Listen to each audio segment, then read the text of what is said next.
Hey, hey, mamas. Welcome back to Conquering Chaos, a mom's guide to self-care and sanity. I'm your host, Sydney Crow, and today we have the amazing Amy Taylor.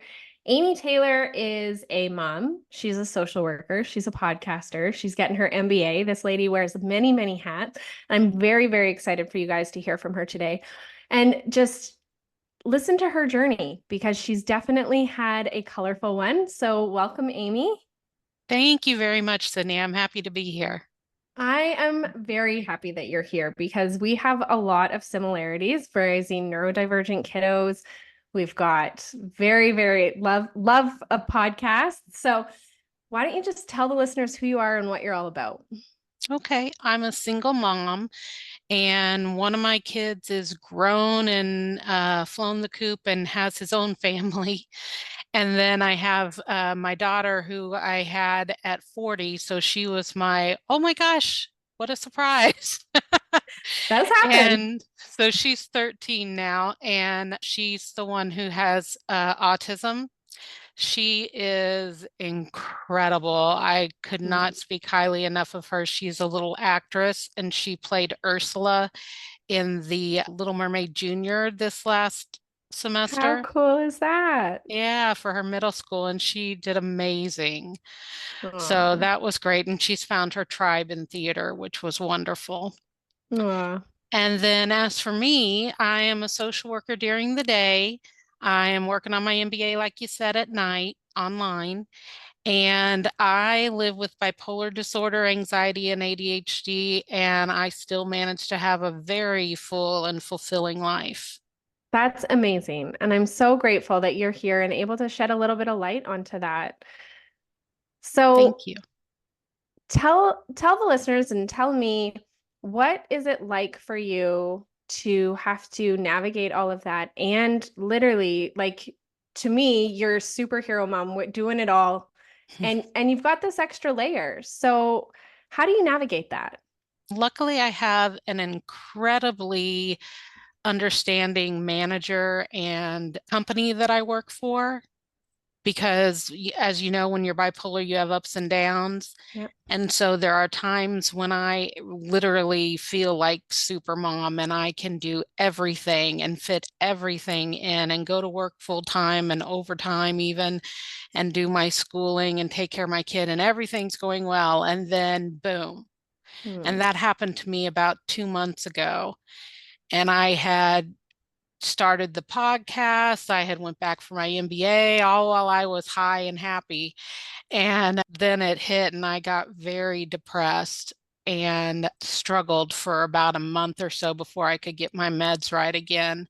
Yeah, And so that was hard. I had to go to my college and ask them to give me an accommodation to give me more time to get my homework done for that class, which yeah, they did. They were great. And wonderful. I was able to still get out of that class with a B plus, so I was happy. Yeah, And then my employer, like I said, is just very understanding. And through FMLA and working with them, I am able to take off when I need to. I love that. And I'm so grateful to hear that you've been able to get the support that you need, really, Yeah. and learn how to advocate for yourself, right? I mean, it comes down to really having that voice and knowing what you need and when you need it and being able to speak up and advocate for that. That's not an easy thing to do. No, it's not. And I won't say I do it all on my own. I have a very close relationship with my parents who only live a couple miles away. Okay. And I have some best friends that I've had for, I don't even want to say how many years since I was in kindergarten. And so they will tell me, Amy, I think you took on too much and you're having a hard time now. Have you thought Mm, about calling the school? And I'm like, oh, I didn't want to do that, but I will, that that's kind of good. thing. So part of it is having a really good circle around you that knows you well. That's yeah. I mean, and blessed to have that, right? Yes, Yeah. very. So tell me and the listeners a little bit. I mean, being neurodivergent yourself, how Mhm. is that raising a neurodivergent kiddo? It's funny. We laugh at each other all the time. Luckily, she's got a good sense of humor, and even if it's kind of literal, we are used to that. And Yeah. so we just take a little extra time to process things sometimes between each other, and we give each other space when we need it.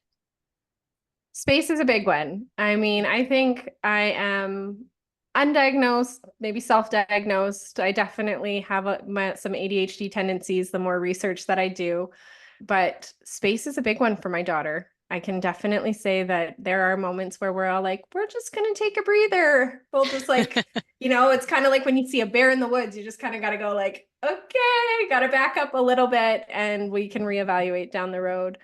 And I love that you have such a sense of humor about it because the fact that your first response was, it's funny is, I mean, you really do sometimes have to make light of the situations, right? Yes. So when it comes to being neurodivergent or raising neurodivergent, what would you say your biggest takeaways are? Like when you have people that are maybe listening on the other end of this that are going through the struggles, they are really in the weeds with it. What would you say your biggest tips are for those parents? My two biggest tips are trust your gut. If you think there's some neurodivergent tendencies or you think something's going on, get them assessed as soon as you can. If that assessment comes back that they're not and you still believe you're right, get a second assessment, because I had to do that with my daughter. Okay. And the first people that assessed her said she was too social, but Mm. she had all the other traits, they said, but she made eye contact. So I was like, no, that's not how it is for girls. So I had to go somewhere else, and they were more up to date and up to speed on that. The second thing I would say is educate yourself, read, listen to podcasts, talk to other parents, go to other parental support groups, find out as much as you can. I mean, I found out about masking, where girls especially are prone to that, where they pretty much try to look like they're not Yeah. diverse. And so, I didn't know that. And I didn't know why my daughter was coming home all upset at the end of the day. And it was because she was exhausted Yeah. from doing that. And so I think just educating yourself so that you don't get mad when, I mean, things that my son did, I could say, Nick, you need to do such and such. And he'd be like, okay, and do it. Well, she doesn't do that. She has to process it. She has to decide that it's her decision. Yeah. It's a whole ordeal. So I think once I educated myself and realized that it wasn't her trying to be obstinate. It was her just processing and doing what kids like her do. It made the world of a difference to calming me down and helping me process things. Yeah. I wholeheartedly second what you said because girls tend to be quite high functioning is what I call it. And it is, my daughter would just come home beat at the end of the Yeah. day, absolutely exhausted. And not so much from masking, but just trying to keep up and Hmm. putting on this like, I've got this, I can do anything, and then crumbling at home. Yeah. And so giving them that buffer, my daughter sometimes she just needs like 15 minutes at home to do something in her room. Yeah. Whether that's reading or just playing with a few little toys or whatever. Just some quiet alone time to kind of decompress, as you said. Yes. So you mentioned podcasts and Hmm. a good place to find information, and I feel like yours will be a really good place for people that are dealing with mental health, neurodiversity, things like that. You guys, her podcast is called Advancing with Amy. Why don't you tell the listeners a bit more about it? I just started it in the middle of January, and I just felt very drawn to it, and like I needed to spread the word that you could live a fulfilling life even if you had a mental health diagnosis or you were neurodiverse.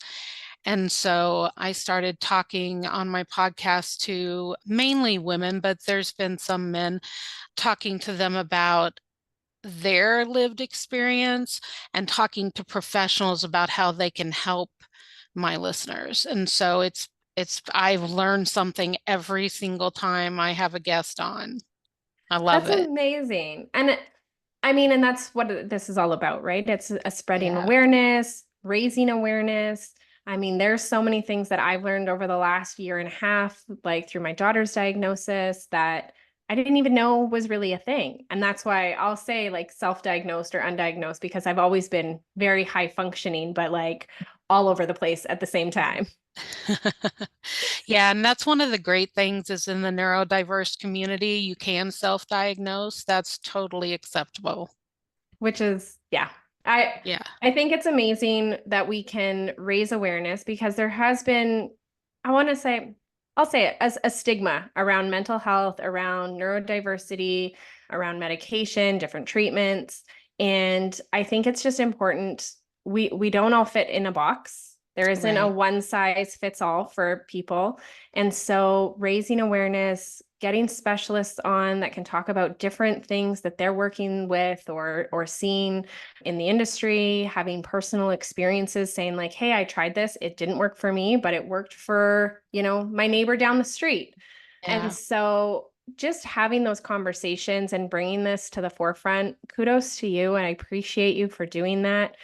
If there was one last piece of advice for the parents out there or someone living with neurodiversity or mental health issues, what would that be? It would be love yourself, be kind to yourself, and understand you are who you are for a reason. Mm, beautiful words. Really Thanks. beautiful. Those hit home, Amy. Well, thank you so much for being here, you guys. We're going to make sure that we have her show link in the show notes. So make sure to check that out. And thank you guys for tuning in to today's episode where we help you conquer the chaos one day at a time.